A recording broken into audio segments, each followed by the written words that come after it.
Republik ini dibiarkan begitu saja. Sekarang lihat, dulu zaman Soeharto iya memang rasa aman ada ya, kita jalan aja agak tentram gitu Batak. Sekarang saya sendiri ngerasain takut itu bukan hanya oleh militer sekarang, oleh aparat, tapi ada juga oleh gangster kayak gitu. Itu gangster itu ada dua. Gangster yang paling bahaya adalah gangster yang diorganisir partai, diorganisir itu gangster itu yang paling bahaya. Tantangan.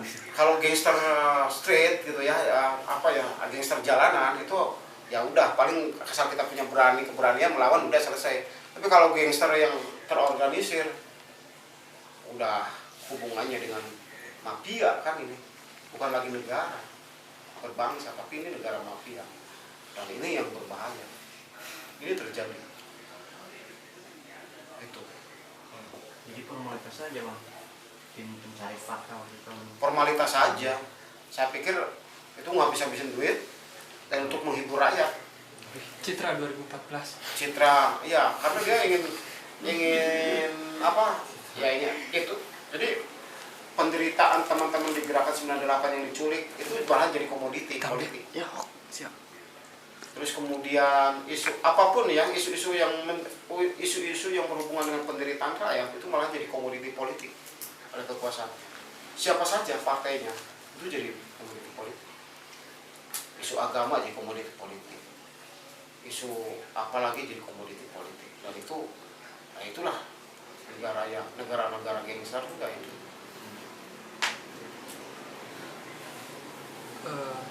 Ya selamat malam. Mungkin saya cuma menambahkan dan tolong dikoreksi Kang kalau misalkan salah. Kalau kita berbicara tentang agresivitas atau represivitas dari militer, mungkin kita harus menariknya lebih jauh lagi ke zaman-zaman sebelum kemerdekaan kita. Salah satunya kita pernah ada yang namanya tentara peta, tentara didikan Jepang.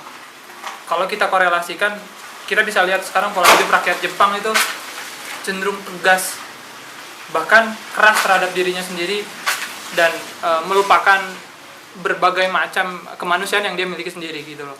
Nah di sini yang saya lihat adalah bagaimana tentara kita dahulu pada zaman peta itu dididik seperti itu, dan yang lebih parah adalah AKABRI yang waktu dulu punya legalitas untuk mengeluarkan atau melahirkan para tentara itu dikuasai oleh orang-orang didikan peta gitu loh. Karena waktu dulu kan memang terpecah tentara kita, ada alumni peta dan salah satunya Sudirman yang tidak yang antitesa dari itu semua, yang kemudian berkoalisi sama Tan Malaka. Nah yang menarik adalah ketika kita sampai pada babak baru hari ini, dimulai lagi dengan 98 dulu represivitas yang sangat masif dilakukan pemerintah melalui militernya, dan sampai babak baru sekarang adalah dengan regulasi yang akan dibentuk pemerintah, salah satunya RUU Kamnas. Kalau teman-teman pernah dengar, atau RUU Ormas yang baru itu, di sana tidak beda dengan apa yang pada zaman Orde Baru laksanakan gitu loh. Melalui RUU Ormas itu atau RUU Kamnas itu, pemerintah secara tidak langsung melegalisir agresivitas atau represivitas dari militer gitu. Karena di dalam RUU Kamnas itu ada poin-poin yang menunjukkan bahwa pemerintah memberikan porsi lebih kepada militer untuk terjun secara langsung dalam mengamankan aksi-aksi massa. Salah satunya seperti kalau sekarang ketika kita aksi massa, kita hanya akan berhadapan dengan polisi atau paling enggak huru hara ya Kang, pasukan huru hara. Tapi nanti dengan RUU Kamnas itu kalau misalkan jadi nanti militer ada di belakangnya, seperti yang tadi Kang Rahmat ceritakan, 98 itu tentara ada di barisan belakang polisi. Dan itu yang kita khawatirkan gitu loh. Dan poin yang berikutnya adalah di dalam RUU Kamnas itu atau RUU Ormas itu dijelaskan bahwa pemerintah berhak melakukan segala antisipasi terhadap gerakan-gerakan atau organisasi-organisasi yang dirasakan atau diindikasikan akan mengganggu stabilitas negara. Di sini ada kegamangan, ada abstraksi dari poin-poin yang diberikan oleh DPR. Karena di sana bisa diasosiasikan seperti kita berdiskusi seperti ini, kita bisa dicap PKI. Karena sampai sekarang stigma PKI itu masih sangat jelek, masih sangat buruk dalam masyarakat kita. Tapi untuk orang-orang yang berpikir pasti bisa melihat PKI itu seperti apa gitu loh. Nah, ini yang ditakutkan. Terus yang ketiga adalah ada poin yang mengatur di sana setiap ormas atau organisasi apapun itu dilarang berpaham atau berideologi Marxis, komunis, sosialis. Awalnya ada kapitalisme, bla bla bla, tapi itu direvisi karena abstrak, bahkan dikerucutkan pada ideologi Marxis, komunis, itu tidak boleh ada. Dan sosialis ini tidak boleh ada di negeri kita. Tapi kapitalis itu tidak ada. Nah, bahkan sebelum masa reses kemarin, itu ada di poin itu juga dijelaskan keharusan dari organisasi-organisasi massa mendaftar ulang. Mendaftar ulang itu untuk untuk ya membendung aksi-aksi massa yang lebih radikal gitu loh. Dan salah satunya yang merasa terancam adalah NU dan Muhammadiyah. Tapi karena NU dan Muhammadiyah ini organisasi yang sangat tua dan punya sejarah, bahkan dalam perjuangan kita NU dan Muhammadiyah ikut protes kemarin, tapi diberikan diberikan sama pemerintah, diberikan dalam tanda kutip kemewahan. NU dan Muhammadiyah itu tidak masuk dalam kategori ormas yang harus mendaftar ulang. Dari RUU ormas itu nanti organisasi-organisasi yang dicap mengganggu stabilitas, bahkan kita berdiskusi ini, kita nguak-nguak sejarah, kita mencoba meluruskan sejarah, bisa dianggap mengganggu stabilitas negara, kita bisa dibubarkan, kita bisa dibukukan, organisasi apapun. Dan bahkan yang lebih parah, intelijen mempunyai kewenangan untuk menangkap orang-orang yang diindikasikan mengganggu stabilitas negara. Lebih dari 3 orang berkumpul, berserikat, membentuk sebuah kelompok, ngobrol di pinggir jalan, itu tidak boleh, dan itu bisa diamankan lebih dari 3 orang. Nah, ini karena apa? Karena pemerintah kita paranoid, pemerintah kita takut dikudeta, pemerintah kita takut muncul lagi gerakan 98. Karena tadi ada tokoh tua, tokoh muda, dan sekarang yang berkuasa adalah masih tokoh tua gitu loh. Tokoh yang tidak revolusioner, tokoh yang pragmatis dalam revolusi gitu. Nah, ini yang dikhawatirkan adalah ketika kita menutup mata, dalam pengertian kita tidak mencoba membuka realitas hari ini, yang ditakutkan adalah kita terbohongi sama apa yang sedang mereka rencanakan. Ini masih RUU sekarang, kita masih punya kesempatan untuk melawannya gitu loh. Karena ketika undang-undang itu disahkan, sudah otomatis kita akan kembali pada zaman kelam saat Orde Baru, di mana represivitas dari negara melalui militernya itu menjadi sesuatu yang halal dilakukan kepada masyarakat. Nah, ini saya hanya memberikan informasi dan mengundang kawan-kawan untuk kita lebih kritis lagi dengan membangun diskusi seperti ini untuk membangun kesadaran yang lebih jauh mungkin. Seperti itu. Terima kasih. Nah, nanti Bang yang sering kumpul lebih dari 3 orang, Bang, mati gitu. Udah. Ayo. Saya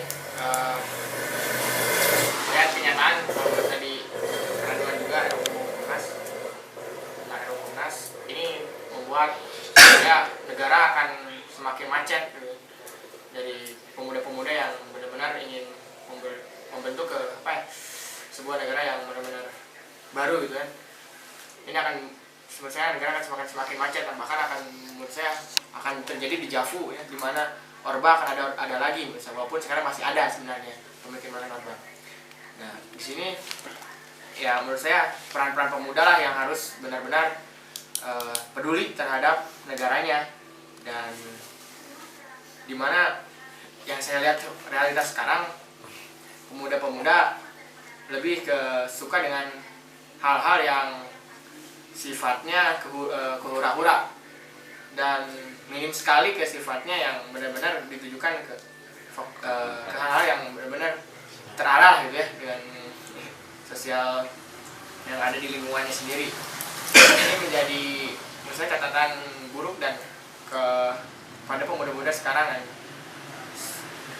Menurut saya kegiatan-kegiatan ini harus dicanangkan juga oleh kita sebagai pemuda, bukan hanya di satu tempat mungkin nanti rekan-rekan yang bisa ada di daerah mana itu bisa diusulkan juga di daerahnya masing-masing sih biasanya seperti itu. Ya oke, mungkin ini sebagai ini aja sih, sebagai apa ya?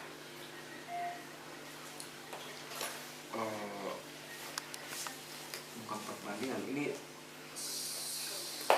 persamaannya sih sebetulnya. Kalau di zaman Orde Baru, ya Orde Lama gitu ya, itu bahwa kekuatan negara itu memang didukung oleh kekuatan militer secara langsung, sehingga kemudian rakyat tidak bisa berkutik apa-apa, ketakutan ya. Itu cara mereka untuk melanggengkan kekuasaan. Nah, pada zaman sekarang, dan itu siapa yang backup mereka? Misalnya di zaman pemerintahan Orde Baru udah jelas, ketika tahun 70-an mereka membuat undang-undang investasi asing, dan kemudian itu menjadi bagian dari Orde Baru ini jadi boneka dari kekuatan para investor, para pengusaha asing. Kemudian dan didukung juga oleh kekuatan senjatanya, mereka sangat kuat kekuasaannya. Tapi kemudian setelah pasca reformasi, kekuatan represivitas itu bukan lagi hanya ditekankan pada loncong senjata atau pil lagi, tapi kemudian juga ya selain kekuatan organisasi yang menekan secara langsung itu mungkin kecil ya, kalau menurut saya ininya dampaknya tidak begitu ini, mungkin bisa juga itu dilawan. Tapi yang agak repot ini kita berhadapan dengan kapitalisme mutakhir yang memang sudah jadi semacam apa ya, sudah jadi semacam momok yang sangat menakutkan sebetulnya. Wah, dulu kekuatan Orde Baru, kekuasaan negara itu dengan kekuatan senjatanya hanya pada golongan kaum remaja, kaum dan anak-anak tidak begitu terimbas gitu ya, karena mereka tidak begitu tahu. Tapi sekarang secara tidak sadar ini sudah masuk ke hakikat kehidupan kita. Gitu. Tekanan itu udah seperti itu sekarang, sampai ke sudut-sudut rumah kita itu udah kita sering membahas setiap hari. Bom dihancurkan kepala kita, batin kita gitu, seperti itu oleh kekuatan kapital. Kalau dulu kan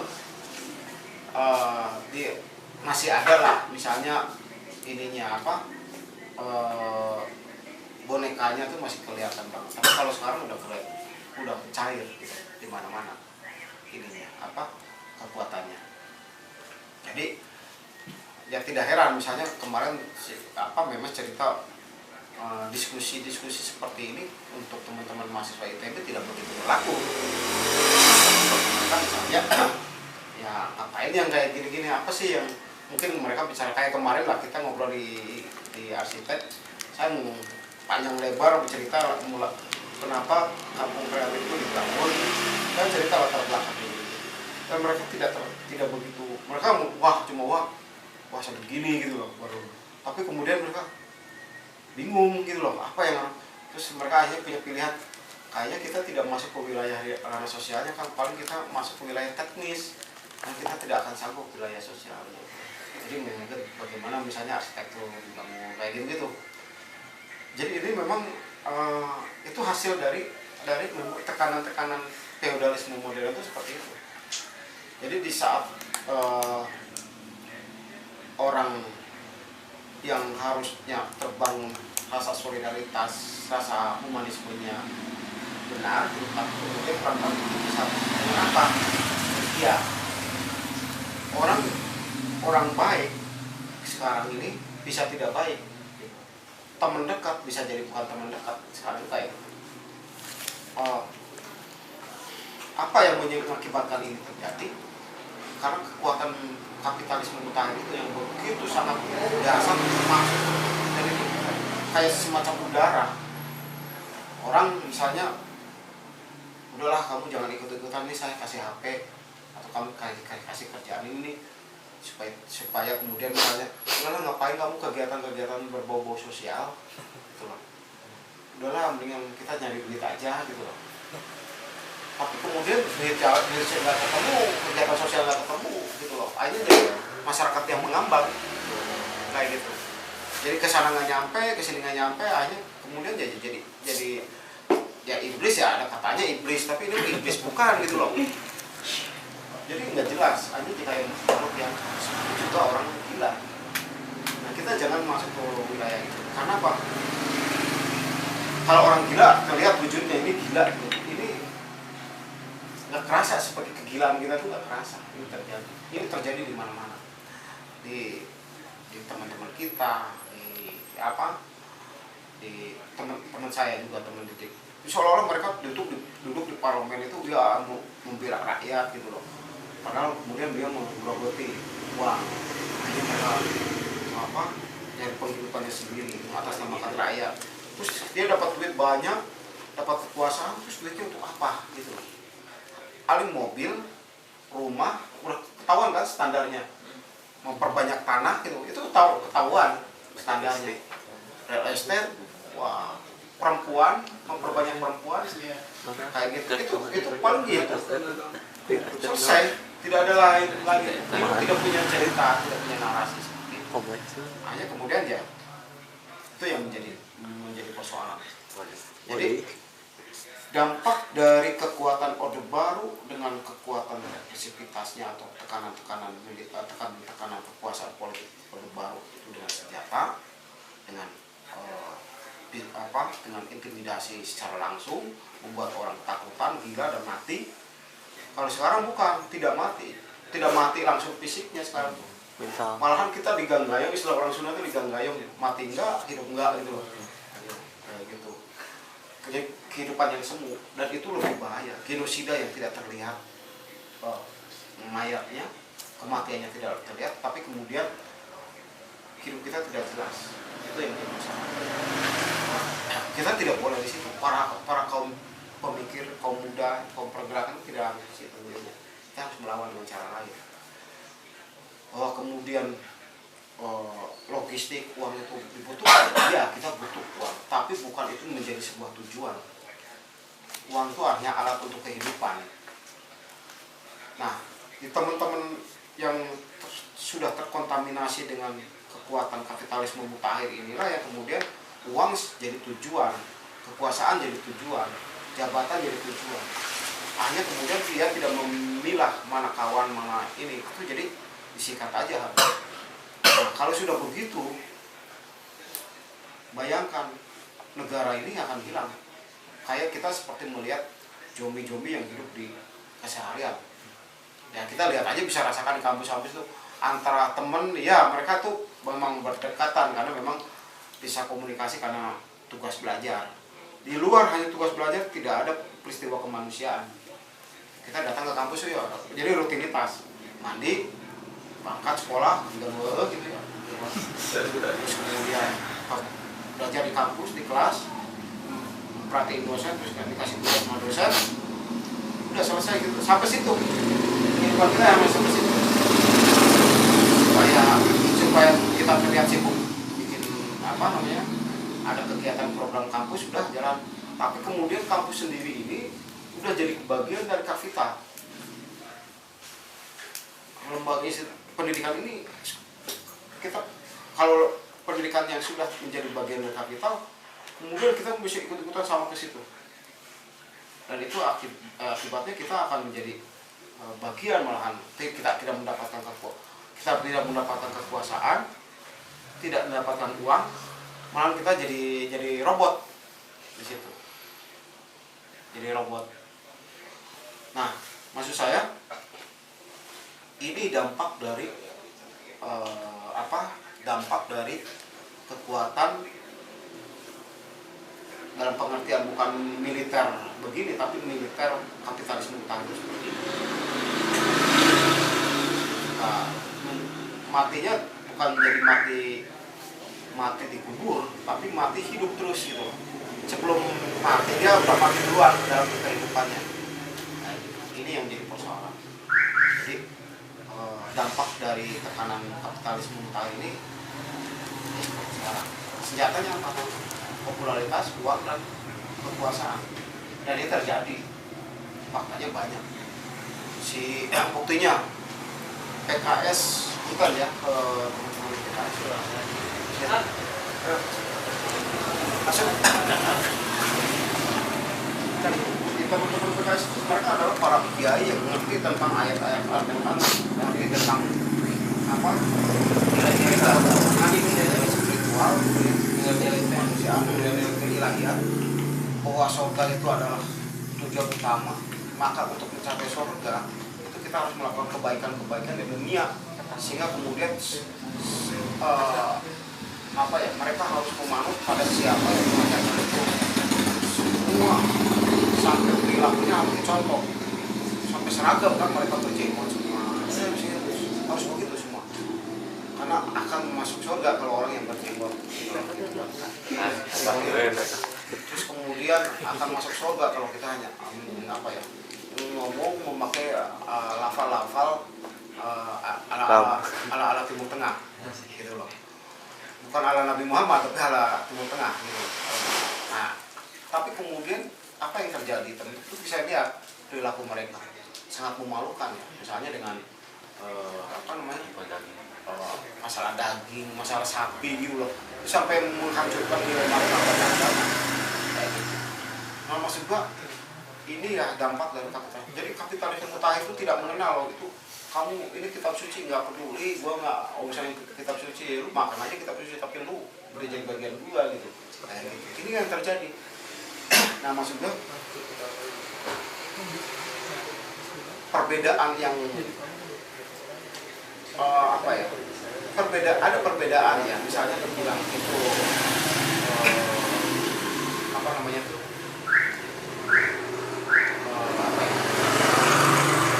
ya sama saja hakikatnya. Yang dulu kekuatannya dengan tekanan senjata, sekarang kekuatannya dengan tekanan popularitas, uang dan jabatan. Jadi bahayanya seperti apa? Ya bahayanya kalau menurut gua sekarang lebih bahaya karena udah masuk ke budaya, kultur, ke hati dan pikiran, dan kita menyeragamkan bentuk yang sama. Dulu kita teman-teman di aktivis 98 anti militerisme. Pengertian militerisme itu bukan hanya maksudnya bukan hanya sekedar tentara balik ke barat, tapi perilaku kita itu tidak hanya sekedar tidak menunjukkan seperti orang-orang militer yang seragam. Kita harus menghormati sumber waras dari kesadaran budaya setiap suku, setiap daerah seperti itu. Tapi sekarang yang terjadi tidak seperti itu. Biaya demokrasi yang seolah-olah kan begitu mahal dan itu dirusak habis. Siapa yang merusak? Orang-orang tua itu, para bajingan-bajingan itu. Nah, maksud gua memang sejarahnya begitu, dari zaman dulu juga gitu. Aku percaya pada Soekarno muda, bukan Soekarno tua gitu. Syahrir muda aku percaya, tapi Syahrir tua aku nggak percaya. Aku percaya pada mereka saat-saat muda, saat-saat mulia. Itu benar yang mereka lakukan. Tapi kenyataannya setelah mereka duduk di kekuasaan tidak juga, memang para penjahat juga gitu loh. Terus kemudian nanti Soeharto, ya pada waktu itu ya udah jelas lah. Kalau Soeharto udah tahu siapa yang memboncengi itu ya, memboncengi kudetanya segala macam. Tapi kemudian pada awal-awalnya dia baik gitu. Tidur di petani. Saya dengar aja kesaksian dari para petani, dia sering tidur dengan petani, tidur di ini tapi beberapa tahun kemudian akhirnya dia jadi berbalik menekan petani. Nanti 98 juga begitu. Mereka adalah orang-orang yang memang dibina oleh Orde Baru juga. Gus Dur, siapa Gus Dur? Gus Dur itu adalah salah satu tokoh pemuda Ansor. Maksudnya dari bagian siapa Ansor itu kita tahu sendiri bagaimana dia ikut terlibat pembantaian segala macam. Tapi dia gentleman, dia minta maaf. Gentleman gitu ya, bagus. Tapi ada juga yang tidak maaf. Siapa? Tentara gitu loh. Jadi maksudnya dari situ aja kita membuktikan bahwa budaya toleransi itu tidak terbangun, dan sejarah kita ini, sejarah bangsa kita itu memang buruk dari awal. Nah, maka kemudian saya berharap generasi kita lah yang kemudian, generasi teman-teman lah yang mulai merubah ini. Caranya seperti apa? Jangan ikutin gerakan-gerakan 98 yang bentuknya seperti itu. Kita harus cari jalan lain. Kalau kita masuk ke gerakan mereka, masuk ke wilayah mereka, kekuasaan, kita akan habis. Jadi kita harus kembali kepada ajaran Soekarno Muda, Syahrir Muda, Tan Malaka. Nah itu yang pikir yang pada saat ini, ketika kita sudah dikepung habis nih, sampai ke rumah-rumah, kita itu sampai ke pelosok, ke desa-desa. Saya lihat di desa-desa aja sekarang hilang budaya desa itu. Budaya desa itu hilang. Saya ingat saya kalau masuk ke desa dulu ya, ada salah satu desa di daerah Majalengka ke sana, pojok dekat kaki gunung, dan itu memang warga desa benar, karena kaki gunung biasanya orang desa yang dekat gunung gitu ya. Nah, itu dulu budaya toleransi saya sangat bagus. Orang bangun rumah semua ikut. Sekarang di desa aja bangun rumah harus dibayar. Tetangganya gitu. Dulu kita nggak ikutan malu. Sekarang nggak, hilang budaya itu. Dan rumah itu kok bagus-bagus. Itu di gunung rumah kayak gaya Eropa. Budaya dari konsep arsitekturnya aja udah sangat kelihatan narsis gitu, dan kelihatan apa ya, bahwa ini adalah aku orang kaya, petani kaya gitu loh, kayak gitu. Aku udah ke haji tiap hari gitu loh, kayak gitu. Itu terjadi kalau orang kayanya petani itu kayak gitu, ke haji tiap hari gitu. Terus beli TV, beli mobil, tiap panen, pesta, main dengan cewek ya gitu, udah apa itu. Tapi kemudian ada tetangganya kelaparan, nggak peduli. Itu terjadi di desa, apalagi di kota. Siapa yang merusak ini semua? Adalah mereka tahu tertipu. Yang merusak bangsa ini adalah mereka yang tahu tertipu. Maksud aku, dosa-dosa mereka kita yang harus mengajarkan apa? Pelan-pelan. Ini kita bikin apa yuk, membangun kesadaran bersama. Sudah jangan inilah, misalnya waktu kita mereka kita jangan. Tapi sekali-kali kita harus kontrol kalau mereka cara membayar kayak undang-undang itu juga membahayakan. Kalau pertemuan ini kemudian dihantam habis, itu juga membahayakan. Jadi maksudku itu juga perlu disosialisasikan. Karena gini, ini negara ini kuat nih, bukan maksudnya negara yang kuat. Jadi negara sebagai alat dari kekuasaan kapital itu semakin lama semakin kuat karena dilegalisasi. Ya kayak sumber daya alam itu sudah dilegalisasi jadi kekuatan privat gitu loh. Dan negara tidak berdaya. Nah kalau sudah begitu, itu senjatanya mereka tuh undang-undang kan. Senjata dari kekuatan mereka tuh undang-undang sekarang. Bang, mohon maaf ya kalau misalkan potong pembicaraan, tapi apa? Ada sedikit mungkin yang mengganjal yang di pertanyaan. Pernah ada celotehan kalau misalkan ngobrol sama teman-teman kampus atau mana, kalau misalkan kita mau menurunkan lebih atasnya pemerintahan, siapa yang akan mengganti mereka? Otomatis kan kalau kita masih menunggu pemikiran mereka kan sekarang lagi diterapkan ke yang muda kan. Kita flashback ke tahun 98, apakah ketika Bang waktu dulu bersemangat untuk menjatuhkan rezim Soeharto, apakah udah ada pemikiran bahwa kalau misalkan turun si ini loh yang akan menjadi pimpinan kita? Kita tidak waktu itu saya tidak berpikir itu. Waktu itu saya ke teman-teman gerakan 98, terutama di barisan teman-teman. Angkatan saya itu kan sebetulnya angkatan yang nanggung ya. Ke 77 saya kemudaan, ke angkatan ya maksudnya ke angkatan Malari kemudaan gitu loh. Ke angkatan 90 saya ketuaan, makanya bilang akal nih teman-teman. Jadi kalau nggak jelas ya, tapi ya nggak jadi masalah bagi saya masalah ini. Tapi yang jelas pada waktu itu saya bilang teman-teman, memang betul ketika kita mau membangun sebuah perubahan itu harus dua arah, maksudnya harus dua kekuatan di pemerintahan yang kita rebut gitu ya, terus juga kekuatan di rakyat gitu loh. Nah, bedanya ya kalau dulu zaman Soekarno itu kesadaran rakyatnya terbangun untuk sampai mereka jiwa raga bertempur, berperang gitu melawan kolonialisme Belanda. Bahkan sejarah tentara kita itu kan dari rakyat, awalnya dari gerakan rakyat sehingga jadi tentara gitu. Nah, kemudian pada zaman kita 98 itu waktu itu tidak terpikir siapa yang akan jadi presiden, kita tidak memikirkan itu. Tapi yang jelas Soeharto ganti, Soeharto harus turun. Waktu itu yang menjadi kita tidak kayak semacam memberikan cek kosong gitu loh. Kamu turun, tapi setelah itu silahkan aja yang mau masuk.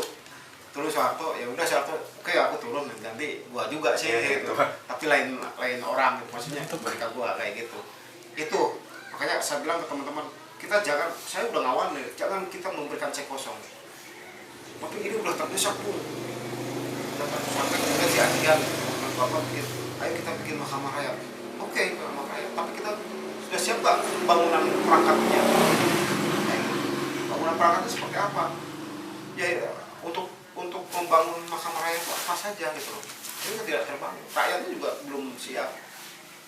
Masa mau mahasiswa hanya menggiringkan mahasiswa waktu itu hanya karena persoalan moralitas saja, bukan karena persoalan politis, persoalan moral. Nah maksud aku, jadi gerakan 98 tuh tidak hebat-hebat banget sih sebetulnya. Jangan dianggap wah itu hebat gitu. Enggak, itu ada memang kelemahan karena waktu itu gerakan mahasiswa gerakan moral, bukan gerakan politis. Tapi kemudian itu dimanfaatkan oleh kaum tua yang menggunakan itu menjadi kendaraan politik mereka. Salah satunya Gus Dur. Saya bilang Megawati segala macam gitu ya. Mereka yang melakukan pendosaan. Terus sekarang dia mereka caci maki ya ke SBY segala macam ya goblok juga, dia salah sendiri gitu loh. Salah sendiri, kenapa harus kalau sudah ini kan buktinya seperti itu. Jadi ya begitulah. Ya Amin Rais udah ngacak-ngacak, udah dia tidur gitu. Sekarang PAN-nya juga tinggal kecil kan, tinggal kita udah tahu seperti apa kekuatan partainya. Udah dia tidak berdaya, udah semua tumbang-tumbang. Hanya yang kuat udah baru lagi sekarang. Maksudnya kelompok-kelompok itu juga gitu ya. Sekarang belahan contoh Prabowo yang lagi mau naik sekarang tuh, udah tahu dulu Prabowo seperti apa. Lepas apapun dia konsepnya, dia punya sejarah kelam. Wiranto punya sejarah kelam. Nah makanya aku waktu itu teman-teman 98 yang istilahnya bahasa mereka tuh ada desas-desus, orang yang diambil sama Wiranto mah hilang gitu loh. Tapi kalau yang diambil Prabowo kaya gitu loh. Nah aku bilang aku nggak peduli, dua-duanya juga sama gitu loh. Yang terpenting bagi kita saat ini nih, ya saat ini memang ini tidak bisa dibiarkan gitu ya terjadi. Tapi kita belum siap. Belum siapa yang kita, orang yang seperti apa yang kita akan pasang di sana. Siapa teman kita yang akan bisa pasang. Buktinya banyak teman-teman saya masuk ke lingkaran mereka nggak jadi apa-apa. Buktinya si Budiman Sujatmiko itu nggak jadi merubah apa-apa. Terus beberapa teman-teman yang para aktif nggak jadi merubah apa-apa. Banyak. Terus teman-teman saya di parlemen di gedung DPR provinsi kota Bandung, banyak teman-teman adik-adik angkatan saya nggak jadi apa-apa, malah tapi Bandung berantakan brengsek kayak gitu. Jadi kalau menurut aku kayak kemarin aku diundang sama teman-teman kami jadi narasumber di mana bang, di Eco pesantren Eko ya. Aku diundang, saya bilang jelasin, janganlah kalian jadi bagian dari partai. Kalian dibohongin, dibulin, gue jujur aja, gue bukan apa-apa. Jangan deh saya bilang, jangan mau jadi bagian dari dipolitisi oleh partai. Gue tahu persis, dengan lo kaya, kalau mencari kekayaan ya oke gitu loh ke sana. Tapi lu jangan bawa-bawa nama agama gitu. Gue ngomongin, gue belak-belakan di teman mereka. Jadi agama ya, kalau mau bawa keyakinan agama, bawa cara benar. Tapi kalau lu cara lewat kayak gitu, wah lu hancur deh, serius. Nama agama gua jadi lu bawa-bawa. Nah itu jadi masalahnya kita harus cari jalan lain. Cara jalan apa yang sekarang yang dilakukan oleh teman-teman, bikin komunitas-komunitas kayak gini, membangun basis ekonomi keluarga, membangun budaya, kesenian-kesenian yang mulai hilang itu dihidupkan kembali, bikin pendidikan-pendidikan di kampung-kampung kayak gitu. Jadi bagaimana kita merebut kampung sekarang, merebut kampung yang sudah disedot habis ke kota gitu ya. Kota itu sekarang bukan pemilik wali kota, pengusaha gitu. Dan saya udah bilang di wall juga ke ibu-ibu, jangan kita serahkan anak cucu kita kepada pengusaha kota. Siapa pengusaha kota itu? Mereka yang membangun institusi pendidikan, mereka yang bangun mall, mereka yang bangun, itu pengusaha kota. Setelahnya apa yang terjadi? Ya kita tahu sendiri.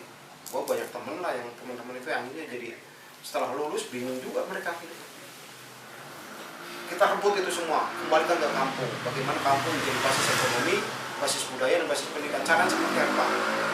Ya kita nggak bisa anti kapitalisme, anti gorowokan lagi tuh. Orang-orang pengusaha ya, siapa yang mana gorowokan sampai jungkir jempalik kayak gitu. Tetap aja kan balik ke imam mana tetap aja masih butuh HP, butuh iya kan gitu. Nah maksud gua oke, tapi itu kemudian itu jadikan strategi. Jadi strategi. Kita harus tahu kekuatan kapitalisme itu di mana, kita mainkan di situ. Mainkan, kemudian posisinya kita harus terlihat, posisinya bukan kita jadi di bagian dari kapital, tapi kita harus berhadapan. Kalau kita sudah mempunyai kekuatan, saya pikir mereka juga akan menghormati. Seperti itu. Bukan menghormati, wah ini keren juga nih gitu. Kayak misalnya di gerakan buruh lah gitu. Gerakan buruh, kalau misalnya kemudian serikat buruh punya saham di perusahaan itu, pertempurannya bukan bicara lagi masalah UMR, tapi bicaranya adalah masalah produktivitas. Bisa nggak seperti itu? Kalau bicara UMR, itu kita menjadi komoditi politik, pengusaha dan menjadi komoditi politik para elit-elit politik di parlemen seperti itu. Oke.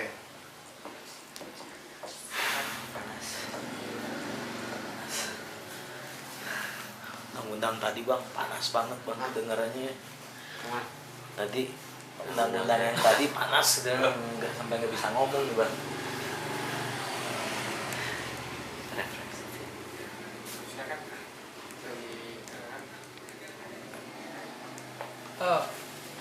Sedikit lagi mungkin. Tadi kalau saya mendengar pemaparan Kang Rahmat, berarti Kang Rahmat pun kan sepakat untuk kita tidak percaya terhadap sistem parlementer yang sekarang kita anut, bahkan bukan cuma parlementer tapi pemerintahannya. Nah untuk itu tadi Kang Rahmat memberikan penawaran kepada kita untuk memperkuat basis-basis akar rumput, basis-basis rakyat. Nah di sini sangat menarik karena dilihat seperti tadi basis-basis rakyat atau akar rumput itu adalah antitesa dari parlementer. Sebuah pemerintahan tidak mungkin tidak punya wakil rakyat gitu. Nah, cuman yang jadi persoalan wakil rakyat saat ini adalah parlementer, bukan kolektif rakyat gitu. Nah, menurut saya yang harus kita lakukan memang sudah tepat gitu loh, membangun kolektif rakyat yang sekarang kawan-kawan lakukan. Tapi dan terusannya adalah yang saya takutkan hanya kita terjebak sama perjuangan ekonomis, bahkan yang mendorong kita semakin pragmatis gitu loh. Yang harus kita lakukan mungkin sekarang adalah ketika sekarang kita melakukan sebuah perjuangan ekonomi seperti pemberdayaan masyarakat miskin, meningkatkan produktivitas mereka, itu kan masih perjuangan ekonomis, termasuk dalam perjuangan buruh seperti UMR, itu masih perjuangan ekonomis yang tidak akan sampai pada pembebasan yang hakikatnya gitu loh. Mungkin di sini kita perlu juga memperkaya diri terhadap yang namanya atau meningkatkan kualitas diri untuk sampai pada perjuangan yang lebih fundamental, yaitu perjuangan politik yang harus kita perjuangkan. Jangan sampai kita terjebak sama langkah-langkah pragmatis itu melalui pemberdayaan kampung, kita kembangkan produktivitas mereka. Itu sangat bagus, tapi yang jangan kita lakukan adalah kita terjebak di sana. Kita tidak meningkatkan taraf perkembangan hidup kita pada perjuangan yang lebih fundamental seperti tadi perjuangan politik gitu loh. Karena tanpa perjuangan politik sehebat apapun perekonomian kita masih akan terus ditindas dan diintervensi melalui undang-undang, bahkan regulasi yang dibuat pemerintah gitu loh. Ya seperti sekarang kalau kita lihat Kampung Cibores itu salah satu kampung penghasil sayur terbaik gitu loh. Produktivitas ekonomi masyarakat desa di sana sangat bagus karena sayur mereka sayur terbaik. Nah, cuman yang jadi persoalan adalah ketika mereka berbenturan dengan regulasi pemerintah. Sekali lagi, di sana PKS membuat basis pergerakan mereka. PKS mencaplok dalam tanda kutip lahan-lahan produktif rakyat yang selama ini dijadikan mata pencarian rakyat, yaitu melalui ladang-ladang, dicaplok sama PKS, walaupun pencaplokan itu legal, maksudnya ada serah terima jual beli. Nah, tapi yang jadi persoalan kan kenapa sampai masyarakat di sana menjual lahannya kepada pemerintah atau pada pihak swasta manapun? Berarti ada ketidaksejahteraan di sana. Nah, pemerintah mencoba lepas tangan dengan memberikan langkah-langkah pragmatis seperti itu, dengan melegalkan jual beli tanah melalui lurahnya, melalui kecamatannya. Seharusnya kan lahan produktif rakyat itu tidak diperjualbelikan seperti itu gitu loh. Nah, ini yang jadi sekali lagi yang jadi perhatian kita adalah sekali lagi dibutuhkan lebih dari sekedar perjuangan ekonomi untuk perbaikan kehidupan kita ini. Tapi itu lebih jauh lagi, kita harus mencoba menaikkan kualitas diri pada perjuangan politik. Mungkin seperti itu. Dan intinya jangan sampai kita menjadi apolitis. Mungkin seperti itu. Makasih. Iya. Benar. Jadi kesadaran kreativitas itu dibangun oleh kesadaran ideologis. Jadi tidak hanya sekedar kemudian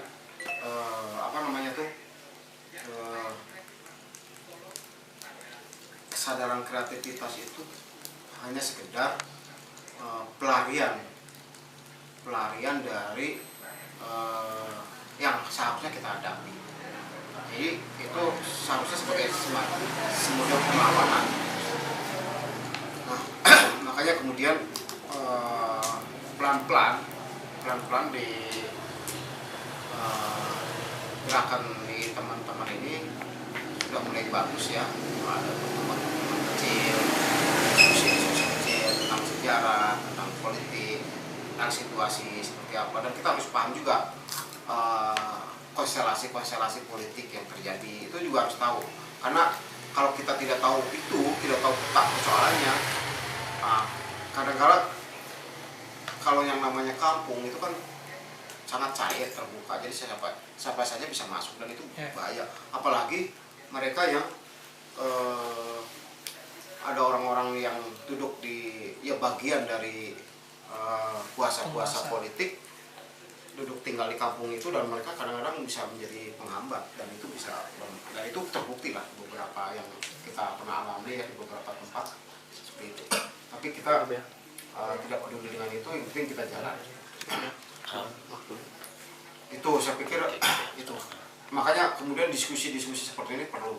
Diskusi ini biar jadi kalau kita berbuat sesuatu bukan, jadi ekonomi itu sebagai alat, bukan sebagai tujuan gitu. Betul loncatan. Ya, sebagai alat untuk membangun kebersamaan, membangun toleransi. Nah, kalau kita punya kesadaran berbangsa dan bernegara kan tujuannya ke sana. Ketika melihat ini, kalau ini menjadi basis kekuatan, saya pikir lama-lama juga akan dengan sendirinya. Misalnya kayak gitu, akan dengan sendirinya ini akan mungkin suatu waktu nanti siapa yang akan memainkan ini di kekuasaan, siapa ini, tapi bukan artinya kita menjadi bagian dari kekuasaan lain gitu. Makanya nanti ketika kita sudah punya basis-basis kekuatan rakyat, saya pikir di beberapa teman nanti ke depannya juga kita harus merebut. Ujungnya kita harus merebut kekuasaan. Nanti siapa tahu misalnya dari sektor barat nih sehari pegang wilayah ini, sektor utara misalnya ini pegang, nanti harus disepakati itu. Dan itu kita harus ada program, tidak seperti kayak kasus 98 itu mereka waktu itu ada beberapa teman yang sudah menyatakan bahwa